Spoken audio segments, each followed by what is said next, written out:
உண்மையில வெள்ளம் வந்தது சரியான அழிவுகள். எல்லா இடம் சாப்பாடு கொடுக்குறாங்க. இந்த ஆள் எவ்வளவு உதவிகளை செய்தது கனடாவில இருந்து இந்த நேரம் கொடுக்காட்டி சரியில்லை. எதுக்கும் ஃபோன் பண்ணி வேண்டி கொடுப்பேன். வேண்டி கொடுத்தா எனக்கு ஊருக்கு ஒரு பெருமை தான். இருந்தாலும் வேலை வேலைன்னு 24 தான் வேலை தானே அங்க. என்ன வேலைன்னு சொன்னா அதுக்கு வருவாங்க சண்டைக்கு. வேலையை சொல்லக்கூடாது, அதை விடுவோம்.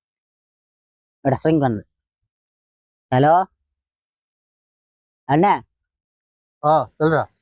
என்னண்டா அண்ணா, என்ன வேலையா நினைக்கிறீங்களோ? நீ வேலையை போட்டு வந்தடா, ரூம்ல படுத்துருக்கிறேன்டா. என்னண்டா அண்ணா, இப்ப இங்க உங்களை தெரியும் ஸ்ரீலங்காவில இந்த கொரோனா எல்லாம் வந்தது. இப்ப கொரோனா இல்ல, நிறைய வெள்ளம் கொண்டு வந்தண்ணே இல்லாமண்ணே அப்படியே தினம் தண்ணிக்கம் இதாக்குதுன்னு சமைச்ச உணவுகள் கொடுக்குறாங்க. திருப்பியல் டிவியல் இதுகள் எல்லாம் படங்கள் நிறைய வந்திருக்கும். நான் பாக்குறேன். நல்ல விஷயம் செய்யறாங்க. படங்கள்லாம் சும்மா கல்யாணம் சாமந்தியோட மாதிரி 400-500 படம் எடுக்கிறாங்க. கொடுத்தான்னு தெரியணும் மட்டும் சொல்றாங்களா? அப்புறம் சும்மா அப்படி இல்லையா, அவன் போட்ட வழியா தான் நாங்க இங்க இருந்து பார்க்கக்கூடிய இருக்கு. அது சரியண்ணா, நீங்களும் இவ்வளவு தானே விரும்புறேன். என்னண்டானே எனக்கு ஒரு கொஞ்சம் காசு வேணும். என்னதுக்கு? எங்கடா ஊருக்கா கொடுக்கணும் நாளைக்கு.